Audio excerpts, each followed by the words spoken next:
ಸುಮಾ, ಶರಣ್ಯ, ನಿವೇದಿತಾ. ಸುಮಾ, ಶರಣ್ಯ, ನಾಳೆ ನಮ್ಮ ನಿವೇದಿತ ನೋಡಕ್ಕೆ ಹುಡುಗನ ಮನೆಯವ್ರು ಬರ್ತಾ ಇದ್ದಾರೆ. ಎಲ್ಲ ತಯಾರಿನೂ ಮಾಡ್ಕೊಳ್ಳಿ. ಅಮ್ಮ, ನಾನು ಎಷ್ಟು ಸತಿ ಹೇಳಿದ್ದೀನಿ ಈಗಲೇ ನನಗೆ ಮದುವೆ ಬೇಡ, ನಾನು ಇನ್ನೂ ಮುಂದಕ್ಕೆ ಓದಬೇಕು ಅಂತ. ಸರಿ ಕಣಮ್ಮ, ಓದುವಂತೆ. ಇದೇ ಹುಡುಗ ಅಂತ ನಿಶ್ಚಯ ಆಗ್ಬಿಡ್ಲಿ, ಆಮೇಲೆ ಅವ್ರ ಪರ್ಮಿಷನ್ ತಗೊಂಡು ನೀನು ಎಷ್ಟು ಬೇಕಾದರೂ ಓದು, ಯಾರು ಬಲವಂತನೂ ಇಲ್ಲ. ಆದರೂ ಇಷ್ಟು ಬೇಗ ಇದೆಲ್ಲ ಬೇಕಾಗಿತ್ತಾ? ಅತ್ತೆ, ಈಗಷ್ಟೇ ಸುಧಾರಿಸ್ಕೋತಿದ್ದೀರಾ, ಸ್ವಲ್ಪ ನಿಧಾನ ಮಾಡಿದರೆ ಆಗ್ತಿತ್ತು. ಇಲ್ಲ ಸುಮ, ಈಗೇನು ತೊಂದರೆ ಇಲ್ಲ. ಕಿರಣ್ ಶರಣ್ ಜವಾಬ್ದಾರಿ ಎಲ್ಲ ಮುಗೀತು. ಇನ್ನು ಎಲ್ಲರೂ ಸೇರಿ ನಮ್ಮ ನಿವೇದಿತ ಮದುವೆ ಮಾಡಿದ್ರೆ ಅಲ್ಲಿಗೆ ನನ್ನ ಎಲ್ಲ ಜವಾಬ್ದಾರಿಗಳು ಮುಗ್ದಂಗೆ. ನನಗೂ ಒಂಥರ ಮನಸ್ಸಿಗೆ ಸಮಾಧಾನ ಆಗುತ್ತೆ. ಸರಿ, ನಾಳೆಗೆಲ್ಲ ರೆಡಿ ಮಾಡ್ಕೊಳ್ಳಿ. ನಿವೇದಿತಾ, ನಾಳೆ ಅವ್ರು ಬಂದಾಗ ಲಕ್ಷಣವಾಗಿ ಸೀರೆ ಉಟ್ಕೋ. ಪ್ಯಾಂಟು ಶರ್ಟು, ಈ ಸ್ಕರ್ಟು ಇದೆಲ್ಲ ಬೇಡ. ಅಂದರೆ ಎಲ್ಲರೂ ಸೇರಿ ಈ ಮನೆಯಿಂದ ನನ್ನ ಆಚೆ ಕಳ್ಸೋಕೆ ನೋಡ್ತಾ ಇದ್ದೀರಾ? ಹಾಗಲ್ಲ ನಿವೇದಿತಾ, ಅತ್ತೆ ಹೇಳ್ತಿರೋದು ನಿನಗೂ ಫಿಕ್ಸ್ ಆದರೆ ಅವರಿಗೊಂದು ಸಮಾಧಾನ ಆಗುತ್ತೆ ಅಂತ. ನೋಡು, ನೀನು ಎಲ್ಲಿವರೆಗೂ ಓದ್ತೀಯೋ ಅಲ್ಲಿವರೆಗೂ ಓದು, ಅಲ್ಲಿವರೆಗೂ ನಮ್ಮನೇಲೇ ಇದ್ಕೊಂಡು ಓದು. ನಾನೇ ಬೇಕಾದರೆ ಹುಡುಗನ ಹತ್ರ ಅವ್ರ ಮನೆಯವ್ರ ಹತ್ರ ಮಾತಾಡ್ತೀನಿ. ಯಾಕಂದರೆ ನಾನು ಇತ್ತೀಚೆಗೆ ಬಂದಿರೋದು, ತಕ್ಷಣ ನೀನು ಮದುವೆ ಮಾಡ್ಕೊಂಡು ಹೊಟ್ಟೋದ್ರೆ ನನಗೂ ಬೇಜಾರಾಗುತ್ತೆ. ಆರಾಮಾಗಿ ಒಂದು 2 ವರ್ಷ ನನ್ನ ಜೊತೆ, ಸುಮ್ಮನ ಜೊತೆ, ಮನೆಯವ್ರ ಎಲ್ಲರ ಜೊತೆನೂ ನಗ್ನಾಗ್ತಾ ಖುಷಿಯಾಗಿರು.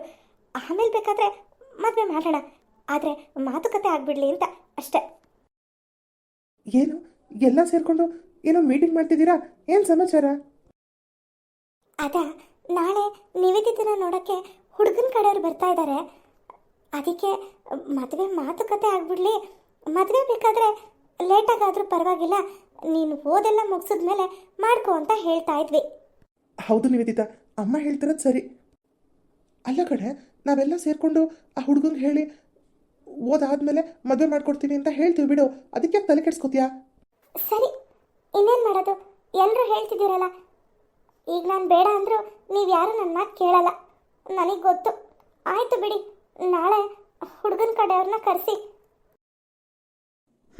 ಅಂತೂ ಇಂತೂ ಹುಡುಗನ ಮನೆಯವ್ರನ್ನ ಕರ್ಸೋಕ್ಕೆ ಒಪ್ಪಿಗೆ ಕೊಟ್ಟಿಯಲ್ಲ.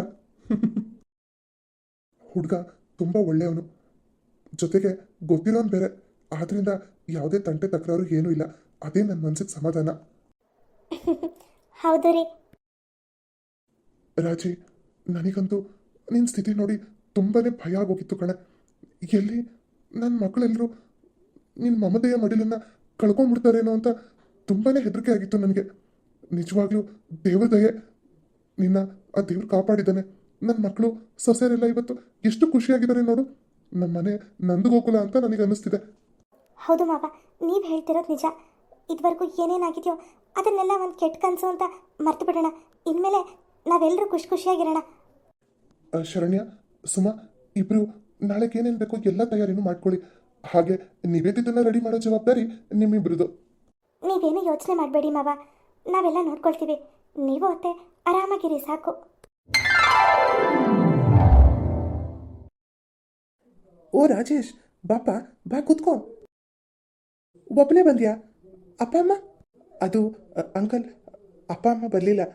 ನಿನಗೆ ಹುಡುಗಿ ಇಷ್ಟ ಆದರೆ ನಮ್ದೇನು ಅಭ್ಯಂತರ ಇಲ್ಲ, ನೀನು ಹೋಗಿ ಹುಡುಗಿನ ನೋಡ್ಕೊಂಬರೋ ಶಾಸ್ತ್ರ ಮಾಡ್ಕೊಂಬ ಅಂದರು. ಹಾಗಾಗಿ ನಾನು ಒಬ್ಬನೇ ಬಂದೆ. ಸರಿ. ರಾಜಿ, ನಮಸ್ತೆ ಆಂಟಿ. ನಮಸ್ತೆ, ನಿನ್ನ ಹೆಸರೇನಪ್ಪ? ರಾಜೇಶ್ ಅಂತ. ನಾನು ಹಾಂ ಗೊತ್ತು, ನಿಮ್ಮ ತಂದೆನೂ ಇವರು ಇಬ್ಬರು ತುಂಬ ಸ್ನೇಹಿತರು, ಅದು ನನಗೆ ಚೆನ್ನಾಗಿ ಗೊತ್ತು. ಇವರಿಬ್ರು ನನ್ನ ಮಕ್ಕಳು, ಕಿರಣ್ ಶರಣ್. ನಮಸ್ತೆ. ನಮಸ್ತೆ ಅಂಕಲ್.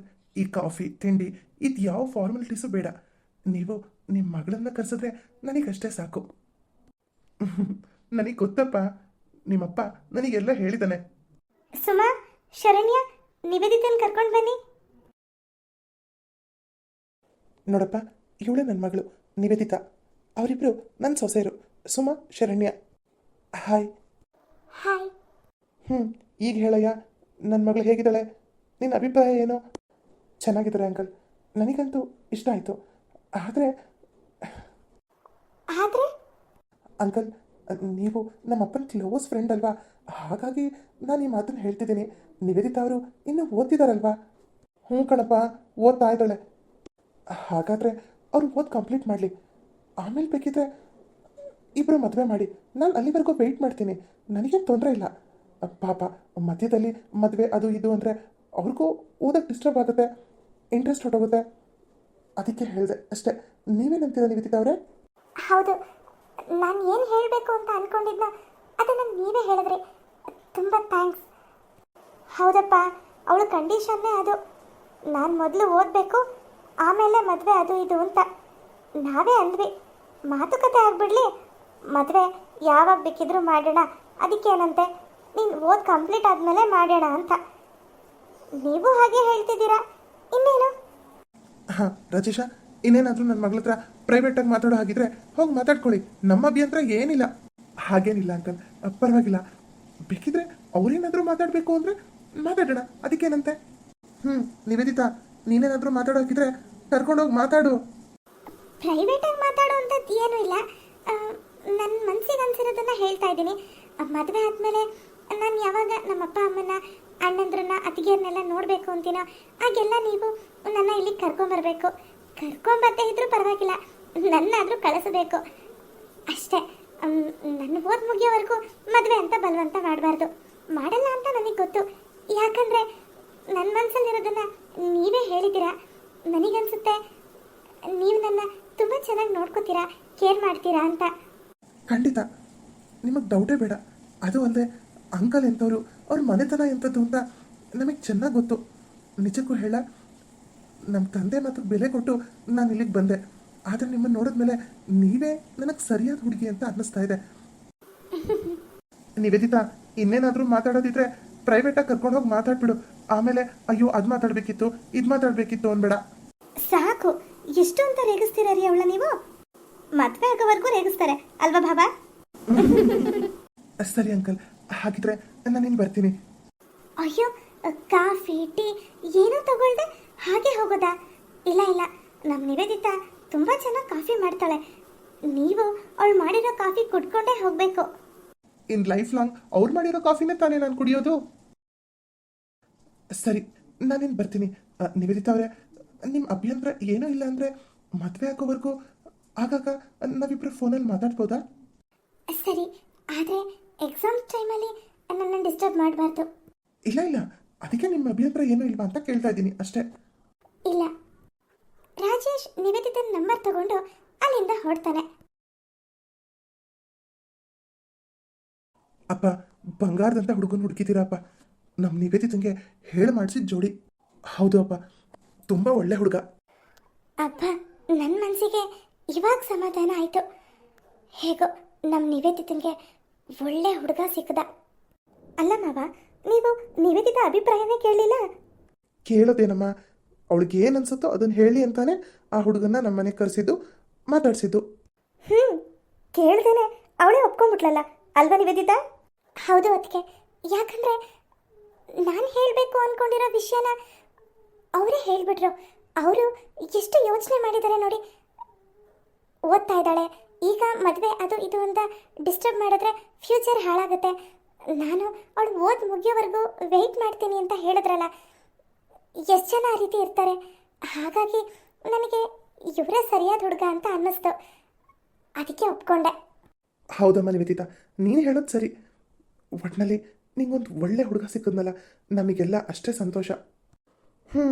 ಇನ್ಮೇಲೆ ಓದ್ತಾಳೋ, ರಾಜೇಶ್ ಜೊತೆ ಬರೀ ಫೋನಲ್ಲಿ ಮಾತಾಡ್ಕೊಂಡಿರ್ತಾಳೋ, ನಾವು ನೋಡೋಣ. ಅಣ್ಣ, ಹೀಗೆ ಎಲ್ಲರೂ ನಿವೇದಿತನ್ನ ರೇಗಿಸ್ಕೊಂಡು ಮನೆಯಲ್ಲಿ ಖುಷಿ ಖುಷಿಯಿಂದ ಇರ್ತಾರೆ. ಅವಳ ಎಜುಕೇಷನ್ ಮುಗಿದ್ಮೇಲೆ ರಾಜೇಶ್ಗೂ ನಿವೇದಿತಿಂಗೂ ಮದುವೆ ಮಾಡೋದು ಅಂತ ತೀರ್ಮಾನ ಮಾಡ್ತಾರೆ. ನೋಡಿದ್ರಲ್ವಾ ಫ್ರೆಂಡ್ಸ್, ಇಂದಿಗೆ ಮಮತೆಯ ಮಡಿಲು ಧಾರಾವಾಹಿ ಮುಕ್ತಾಯಗೊಂಡಿದೆ. ಈ ಧಾರಾವಾಹಿ ನಿಮಗೆಲ್ಲ ಇಷ್ಟ ಆಗಿದೆ ಅಂತ ಅಂದ್ಕೊಂಡಿದ್ದೀನಿ. ಈ ಧಾರಾವಾಹಿ ಸ್ವಲ್ಪನಾದರೂ ಇಷ್ಟ ಆಗಿದ್ರೆ ಪ್ಲೀಸ್ ನಮ್ಮ ಚಾನಲ್ನ ಸಬ್ಸ್ಕ್ರೈಬ್ ಮಾಡಿ, ಹಾಗೆ ಲೈಕ್ ಮಾಡಿ, ಶೇರ್ ಮಾಡಿ, ಕಮೆಂಟ್ ಮಾಡಿ. ಮುಂದಿನ ಎಪಿಸೋಡ್ನಲ್ಲಿ ಸಿಗ್ತೀನಿ. Bye friends.